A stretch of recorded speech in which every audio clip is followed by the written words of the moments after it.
Get ready to lose your mind, Broncos fans, because Sean Payton just pulled off something that's going to change the game for Denver. He's taken over NFL free agency and found himself a game changer. This move has far exceeded even my highest expectations for what would happen this offseason. Sean Payton is cooking, and at this point, we can't doubt him anymore. Now let's dive into the exciting news. If you're new around here, I'm a die-hard Denver Broncos fan, and if you share the same passion, make sure to hit that like button and subscribe. It helps the channel grow and gets us more Broncos fans like you in the mix. For years, the Broncos' tight end position has been nothing short of a weak link. We've been at or near the bottom of every statistical category, but here's the thing. A successful offense, especially Peyton's offense, needs a standout tight end.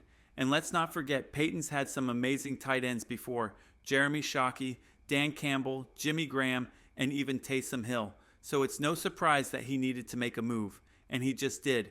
He's gone out and snagged a player we've all been hoping for, Evan Ingram. Last year, many of us were clamoring for the Broncos to trade big assets to bring him over from the Jaguars. Well, Peyton did us one better by signing him as a free agent for 2 years. And it gets even better. Ingram chose Denver over the Chargers, a team that's also desperate for a top-tier tight end.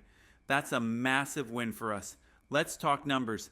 Henry Chisholm over at DMVR broke down how big of an upgrade this is, comparing his average season stats to some of the best seasons in Broncos history. On average, Ingram racked up 755 receiving yards over a 17-game season.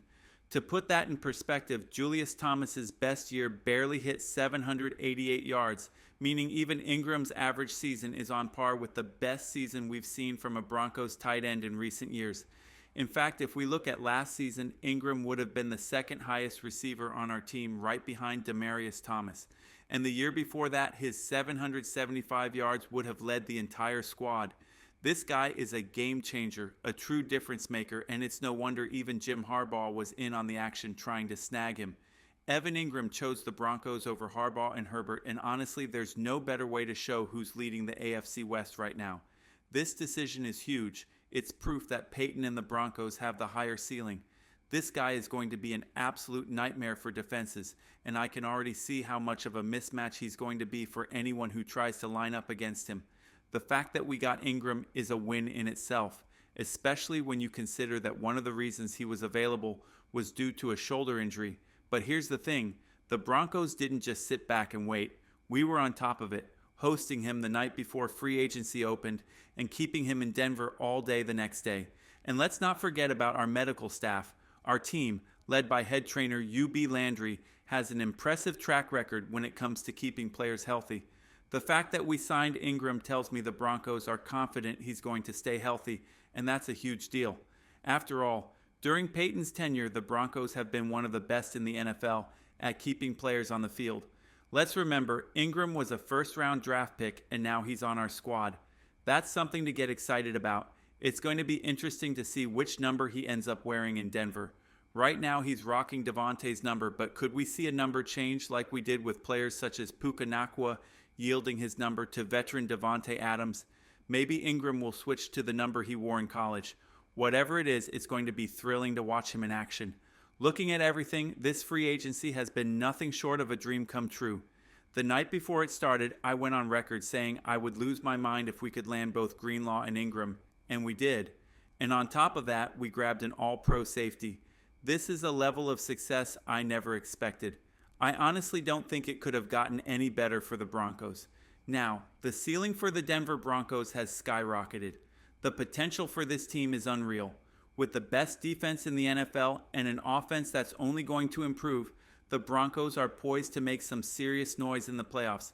Just imagine if guys like Troy Franklin and Bo Nix take even small steps forward this season, and if Cortland Sutton... And now, with Evan Ingram on the roster, we've got a legit tight end, we've got V, and we've got Marvin Mims. This team is stacking up nicely. With these additions, we can now focus on finding that game-changing running back in the draft, pairing an explosive offense with the best defense in football. That could make us just as dangerous as we were when we won the Super Bowl with Peyton Manning. I don't know about you, but I'm losing my mind right now with excitement. How are you feeling about all of this? Let me know in the comments below. Are you finally done doubting Sean Payton? I think the moves with Hufanga and Greenlaw came so fast that we were all glued to Twitter, waiting for the next big announcement.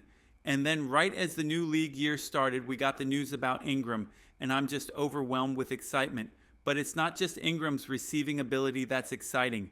The guy is a weapon all over the field, including out of the backfield.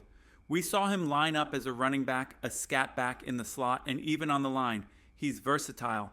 But it gets even better. Ingram is a beast in the red zone.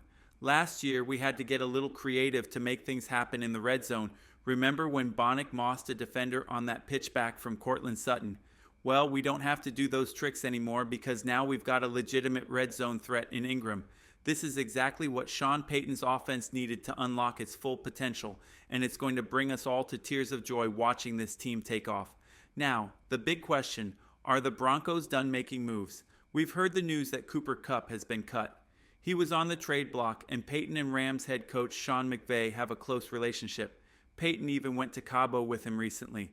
If the Broncos make a move for Cooper Kupp, it'll be clear that Kupp has something left in the tank and Payton can get the best out of him. But if we don't make a move, that'll be even more proof that Kupp's prime is behind him and that Triple Crown winning season is in the rearview mirror. And speaking of great moves, let's not forget about Hufanga.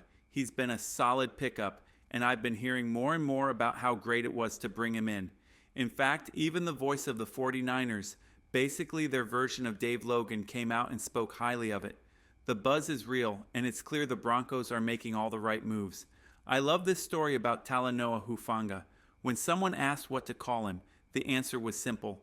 Everyone calls him Huff, but I call him the Big Bad Wolf because he huffs and he puffs and he blows everything down. That's the energy we're bringing this season. It's going to be an incredibly fun year, and the next 5 years could be even more exciting for Broncos country. We're officially past the Russell Wilson dead cap era. You remember when the Broncos were at the top of the dead cap list? Well, now we're right in the middle with only $30 million in dead cap from Wilson's contract. The best part? Next year we're free of all that, and we've got a rookie quarterback on a cheap rookie deal. We're looking at 4 years of pure excitement with Bo Nix, who I think will follow in the footsteps of guys like Josh Allen and take a hometown discount to keep this team competing for years. This could be the most fun 5 years in Broncos history. After hitting rock bottom and missing the playoffs for almost a decade, I truly believe we're going to be in the postseason for the next decade. The future is looking bright, and I couldn't be more excited. Now, here's some other news that dropped. The Broncos lost a key special teamer, but we've replaced him with Trent Sherfield. When people saw that Sherfield was a wide receiver, they thought maybe the Broncos brought him in for that position, but now it's clear. He's going to be a special teamer, and he's an incredible gunner. I feel better about the loss of some of our special teams players knowing that Sherfield is stepping in. We're also in need of a punter after losing ours, so that's another position to keep an eye on. Lastly, there's some rumors floating around that might be worth watching.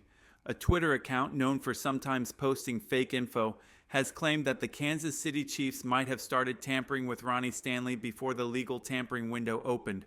If that's true, the NFL could hit them hard with fines or even draft pick penalties. If the Chiefs get punished for this, it's just another reason to celebrate for Broncos fans. I'll keep you all updated on this. So tell me, are you losing your mind with excitement? Is this the best free agency period the Broncos have ever had? Let me know what you think, Broncos country.